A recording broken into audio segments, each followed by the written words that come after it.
Good morning. Hello guys. So, nandito tayo sa Batangas Port. So, ito yung passenger area. Ayan, dito banda. Ito yung Tugo na passenger area dito. Tapos, dito naman is yung sa Montenegro, sa Ascat. Dito naman siya na passenger area. Yung papuntang Calapan, Romblon, Katiklan, dito yata yun.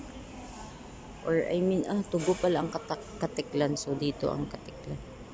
Pero dito yung Romblon, yung Sibuyan, dito siya. So, malinis. Ito malinis. Dito naman yung restroom. Ayan siya. Ayan, malalaman nyo kasi may malaking nakalagay restroom, accessible for pwedeng mag wheelchair dito. Maganda yung kanilang toilet. Ayan siya. Tapos yan, malinis ang linis talaga. Tapos dry yung floor kasi mayroong nilinis lagi. So dyan yung pang lalaki din pang babae. Malinis siya. Yan o. Tingin ko sa inyo. Diba ang linis?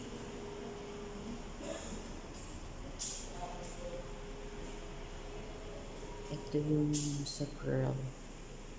O, malinis o. Diba ang ganda?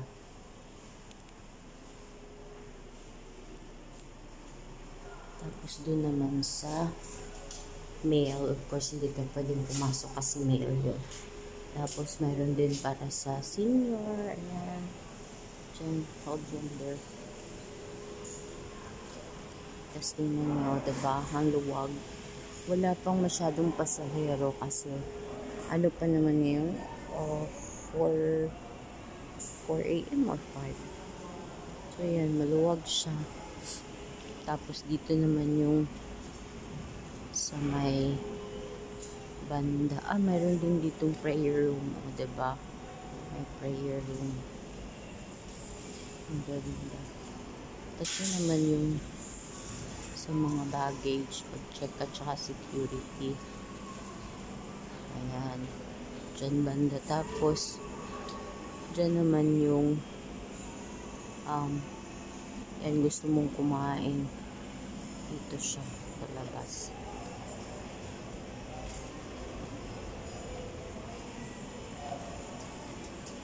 Yan yung mga pasalubong. May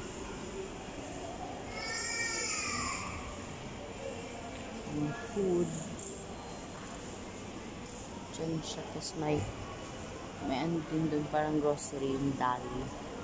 Ayan, kung dito sa item. Lalagay pala yung sa tray. Ayan siya. Napaka-secure. Tapos dyan mag-ano yung terminal ticket. Ang ganda, no? Very secured. Ayan, gagawin. Ipapasok dun. So, dito yung gate 3. Ayan siya. Malawak. Tapos malinis. Malinis talaga. Ano siya, very safe. Very safe siya. Kasi tapos tingnan nyo naman yung floor. Diba makintab. Tapos, isa pa sa napakaganda dito, may free charging station sila. So, yung mga traveler, hindi magtatakot kasi mayroong charging station if malowbat. Diba dito? Tapos, para din ito yung sa airport. Meron din yung yung push cart.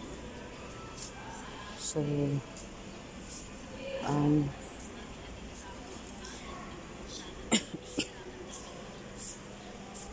maganda.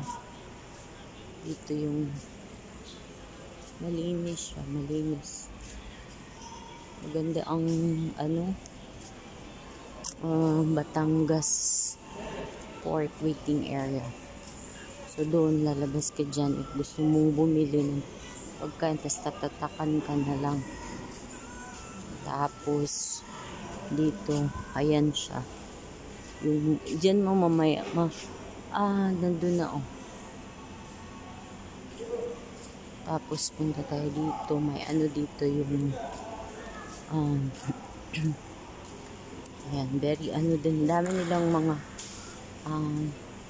yung basurahan, ayan, nakasegregated, recycle, non-biodegradable, tapos yung biodegradable at saka infectious.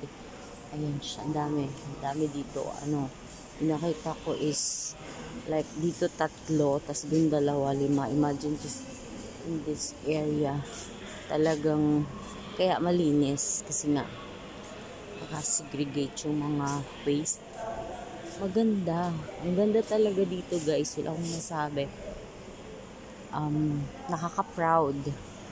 Philippines is really iba na siya kaysa noon. Kasi dito pa lang sa terminal pa lang ng Batangas, talagang masasabi ko na ano na, pwede na to i-compete sa international kasi ang ganda, malinis. O diba, mga upuan. Ayan, ang daming upuan, lahat ma-accommodate. Tapos, ito, dito naman, mayroon din ditong water refill station. So, syempre, minsan mahal ang tubig, no? Just make sure na meron kang empty bottle. Tapos dito mo dadalhin. So, mayroon silang 5 water refill. Ayan. So, dito ako kumuha ng tubig kanina. Yung cool talaga is as in parang galing sa ref. Talagang ano siya, malamig. Ayun, yung hot. Syempre, mahat din yun. Dito, this water station dispense hot and cold water. Yan siya. So, ang mga bata hindi pwedeng ano, kasi nga yung ipipress, foot press lang kasi yan. So, baka umabas yung sa mainit na tubig. So, for safety, kailangan accompanied at all time. O, kailangan may kasama yung children daw. Should be accompanied at all times. So, ito yung kasi promote ng recycling, of course. Batangas passenger terminal. So, this is Batangas passenger terminal. So, this is a filtered water refill station para mag-reduce, reuse, and recycle, refresh. Diba? Naka-filter to. At saka, ano to ng malinis to, guys. Kasi may ano to ng DOH. Ayan. Department of Health, NPDA. So, malinis. Malinis yung ano. Itong water station dito. So, meron din fire hose. Yan. Maganda. Maganda siya. Then, very safe also. So, bukas pa kasi yung ano ng to go namin, 7 p.m. So, medyo maaga kami nakapunta dito. Kaninang around like, anong oras pa kami? 3 p.m. kami nakarating. Galing sa Sibale talaga. Tapos, diretso na kami dito. So, yan. Tapos may mga ano din dito, porter. Mababait, guys. Mababait ang porter dito at saka hindi mahal yung ano nila, yung charge. Kasi may ticket na ng ano ng terminal at saka magbabayad ka dahil sila na yung dadalhin ka doon, tapos titingnan ko ilan yung magamit, tapos bibigyan ka ng ticket after that one. Siyempre, ikaw nang bahala din magbigay, mag-add para sa porter, ganun, kasi ano, para din mapasaya mo din sila, diba? So, yun, kanina pagdating namin dito, awan ng Diyos, maganda yung nag-accommodate, mabait at maganda yung service na nag-accommodate sa amin. So, masasabi ko na maganda ang ano ng Batangas Port. Maganda ang management dito kasi Sa safety, wala akong masabi. Very safe. At saka, kami nga, chinek ka kami kanina kung anong oras daw yung namin, yung biyahe. Sabi ko, bukas pa, of course, ayaw nilang nang may magtambay-tambay dito. Hindi naman pasahero. So, chinek yung ticket namin. Ganun, ticket ko. At saka, meron din sila ate, yung nakilala ko kanina, para Bacolod. So, chinek din yun sa kanila. Actually, dalawa kami ng auntie ko dito. Kaya lang yung auntie ko, kasi siya, pupunta muna sa cousin ko dahil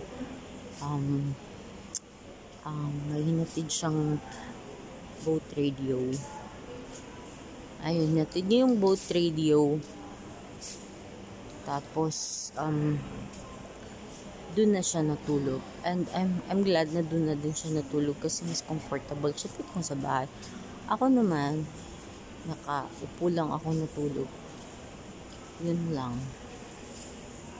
So, yan. Maganda, malinis. So,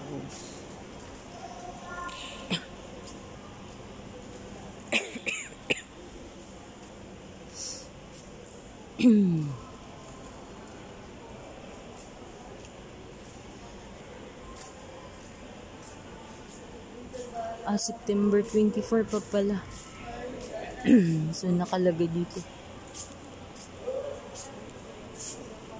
Nakaparegister pa pala ako.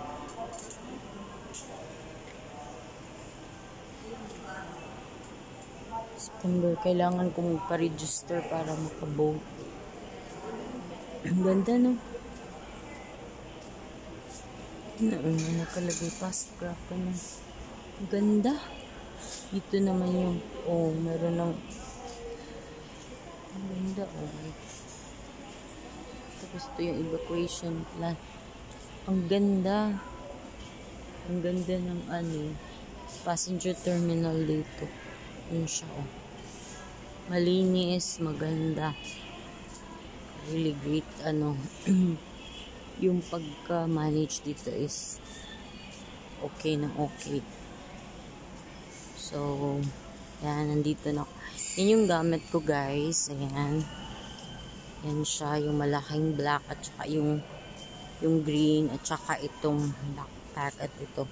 Laglagyan ko ng mga yung madumi kong damit. So, yan lang the moment. Thank you for watching our video. Have a great day, everyone, and God bless. Bye!